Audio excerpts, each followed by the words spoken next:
termasuk di kalangan-kalangan yang pro Tiongkok. Ya. Itu sudah menjadi konsensus bahwa kita sangat condong ke Tiongkok. Ya. Ya, karena Tiongkok bisa bergerak dengan cepat dari segi investasi, pokoknya timpa langsung jadi. Ya kan, seperti kereta cepat Jakarta Bandung. Ya kan, itu cepat sekali. Cepat sekali. Luar biasa. Ya. Resiko belakangan. Risiko belakangan, ya. Karena begini, kalau kita terlalu akomodatif kepada Tiongkok, itu juga tidak baik untuk Tiongkok. Ya, itu seperti, mohon maaf sebelumnya kalau ini bukan istilah yang tepat ya, tapi seperti memanjakan. Ya, jadi itu malah membuat mereka serampangan di sini. Persis. Pemerintahan Presiden Jokowi gencar melakukan pembangunan infrastruktur di masa pemerintahannya. Dari banyaknya infrastruktur yang dibangun, ada beberapa di antaranya yang jarang dimanfaatkan bahkan hingga akhirnya tidak beroperasi. Meski pembangunannya memakan uang triliunan rupiah. Contoh infrastruktur tersebut ialah bandara. Ada beberapa bandara yang kini mati suri karena sepi penumpang dan tidak beroperasi. Setidaknya ada 4 bandara yang kini sepi penumpang dan tidak beroperasi. Yang pertama, JP Sudirman Purbalingga. Melihat situs pembelian tiket pesawat, Bandara JP Sudirman saat ini terpantau tidak memiliki jadwal penerbangan lagi. Sebelumnya, bandara ini digunakan maskapai Citylink dengan tujuan Jakarta Purbalingga dan sebaliknya. Namun belum lagi terlihat ada jadwal penerbangan pada platform penjualan tiket pesawat. Wings Air juga sempat menggunakan bandara ini untuk penerbangan dari Pondok Cabe pada 5 Agustus 2022. Namun, rute penerbangan itu kembali ditutup pada 19 Agustus 2022 karena sepi penumpang. Dalam keterangan resmi Kementerian Perhubungan, pembangunan Bandara JP Sudirman menelan anggaran 350 miliar yang dikelola oleh PT Angkasa Pura II. Yang kedua, Bandara Ngloram. Bandara ini diresmikan oleh Jokowi pada Desember 2021. Anggaran pembangunannya tercatat senilai 80 miliar. Alih-alih bandara ramai, saat ini bandara justru tidak ada jadwal penerbangan. Bandara tersebut terletak di Cepu, Kabupaten Blora, Jawa Tengah. Ketiga, Bandara Wiryadinata. Bandara yang diresmikan pada Februari 2019 lalu ini mengeluarkan anggaran sebesar 30 sampai 45 miliar. Sama seperti sebelumnya, bandara ini sempat tidak beroperasi karena sepi penumpang. Baru pada Agustus 2022, maskapai penerbangan Susi Air membuka penerbangan dari bandara tersebut menuju Bandara Halim Perdana Kusuma. Meski begitu, penerbangan rute Tasikmalaya Jakarta itu hanya bergantung pada permintaan penumpang. Saya sudah nggak ada, itu sebulan 5-6 M biaya maintenance listrik, air dan sebagainya. Jadi tidak ada pesawat di sana sekarang? Tidak ada, bos. Siapa yang mau ke situ? Katanya untuk haji. Haji terus mau asramanya di mana? Kan nggak ada asramanya. Dari Bandung, jauh, bos. Sekarang Cisumdawu udah mau buka, kemarin longsor. Karena saya sudah bilang waktu lihat ke sana, itu dia memotong bentang alam, bukit itu dipotong. Itu pasti longsor. Saya udah bilang, tolong diturap, diketarmin. Longsor sekarang. Oke, nah itu bandara sudah ada tahun berapa itu? 4-5 tahun yang lalu kan? Iya. Tapi kan nggak ada. Saya ke sana 2-3 kali, saya pusing, nggak ada yang nambah. Jadi nggak ada pesawat di situ? Nggak ada. Kan bandara internasional sebesar itu? Iya, dulu dipaksa oleh Menhub, pesawat situ. Lion, Garuda. Cuman tahan nggak sampai sebulan lah. Orang nggak ada orangnya 4 orang, 5 orang. Siapa yang mau bayar aftur? Yang paling lama bertahan, Citylink, akhirnya cabut. Di situ udah dikasih bis gratis dari Bandung. Tapi orang Bandung nggak mau naik bis Damri itu. Kenapa? Karena bukan Mercedes, bos. Lu itu terantangan bicara, saya wawancara kok. Damri juga baru dibayar mungkin akhir tahun. Jadi perencanaan inilah yang saya kritisi. 4. Bandara Kertajati Majalengka. Bandara Internasional Jawa Barat Kertajati Majalengka dibangun dengan dana jumbo hingga 2,6 triliun dan diresmikan 24 Mei 2018.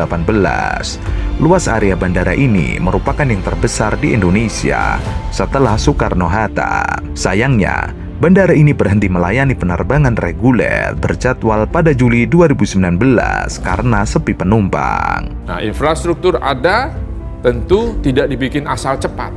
Yang sekarang ini asal cepat, kereta cepat.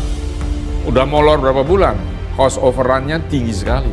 Dan belum selesai sampai hari ini, saya masih membantu. Karena padahal saya orang paling keras mengkritik kereta cepat, tapi ketika APBN masuk, saya harus bantu nanti selesai. Dan itu rumit sekali.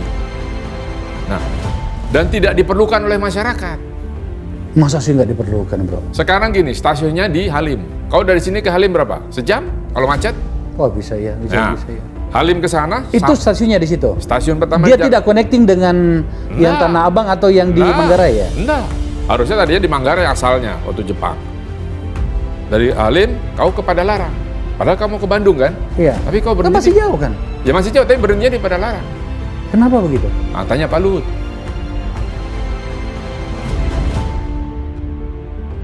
LRT Jakarta.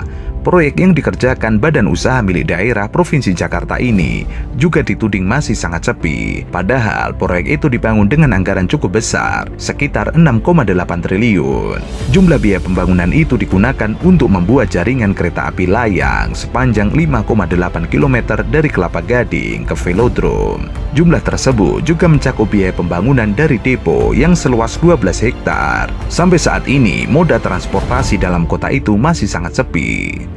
PT LRT Jakarta mencatat rata-rata jumlah penumpang di semester 1 2022 mencapai 1.400 sampai 1.500 penumpang per hari. Padahal, satu rangkaian LRT Jakarta dapat menampung penumpang maksimal 270 penumpang per satu rangkaian LRT sendiri dari dua kereta dengan kapasitas maksimal 135 orang. Rute yang pendek dinilai banyak kalangan menjadi masalah utama sepinya LRT Jakarta. Dalam catatan, walaupun operasinya sepi di fase pertama dengan rute sepanjang 5,8 km, LRT Jakarta akan diperluas jaringannya. Proyek ini akan dibangun fase berikutnya dengan rute stasiun Pegangsaan 2 di Kelapa Gading menuju stasiun Jakarta International Stadium. Model yang dibutuhkan untuk proyek ini kira-kira sebesar 7 triliun. Bakal ada 6 stasiun, yaitu Britama, Arta Gading, Sunter Timur, Gelandang Remaja, Sunter Barat, dan berakhir di J sepanjang 8,2 km.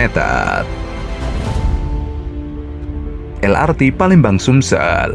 LRT yang mulai beroperasi sejak tahun 2018 ini disebut-sebut masih sepi. Dari pantauan wartawan pada bulan Januari 2019 lalu, kebetulan saat itu memang LRT baru hitungan bulan beroperasi. Pada satu gerbong kereta LRT nampak hanya terlihat ada 11 penumpang saja. Padahal kapasitas satu gerbong bisa mencapai sekitar 125 penumpang. Selain di gerbong, sepinya penumpang juga terlihat di 13 stasiun karena hanya ada 5-10 penumpang saja yang ada di ruang tunggu. Hal ini terlihat tidak sesuai dengan megahnya stasiun yang ada. Sementara untuk beberapa stasiun yang ramai, terlihat hanya ada di stasiun DJKA, Jakabaring Ampera, Pasar Cinde, Bumi Sriwijaya, dan stasiun akhir Bandara SMB 2 Palembang. Menteri Perhubungan Budi Karya Sumadi saat itu pun menjawab masalah sepinya LRT Palembang. Budi Karya mengaku optimis ular besi itu akan digunakan masyarakat kota Palembang. Namun semua butuh proses.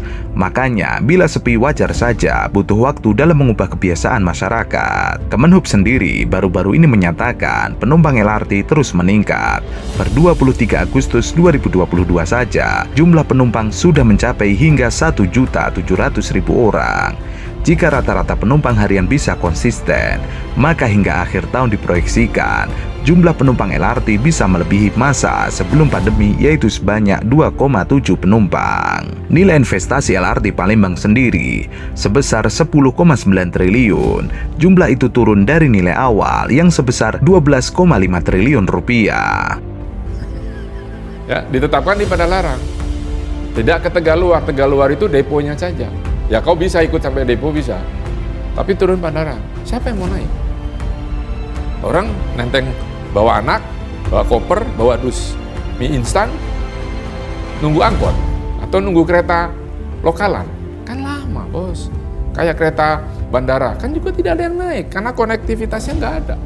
Ada tapi lama. Mending naik taksi depan pintu terminal. Kereta bandara belum efektif. Nggak ada yang naik, bos, karena kereta bandara yang di dalamnya itu bukan di dalam terminal, tapi di luar terminal. Coba kau ke bandara internasional, sebut saja, kau kan juga traveler. Tapi aku nggak pernah pakai, Mas. Ya kalau pakai, masa nggak pernah pakai? Belum pernah pakai. Yang Oh, yang adanya- di sini? Yang di sini. Ya nggak tahu kau di luar negeri. Oh, di luar. Wah. Nah, kan kau pakai Efektif, Bos. turun, kau bawa boarding pass. Iya. Naik kereta ke terminal mana? Iya, betul. Kau di sini kan, kau turun, naik kereta itu muter, baru check in, terus kau jalan kaki. Iya. Kereta itu awalnya saya ikut dari awal, dari lombanya segala. itu ada di dalam terminal. Tetapi tiba-tiba dibangun keluar di terminal. Siapa yang bikin seperti ini? Hah? Yang kan Pak Menteri Perhubungan lah tanya. Kenapa dipindah ke depan? Padahal ini di dalam.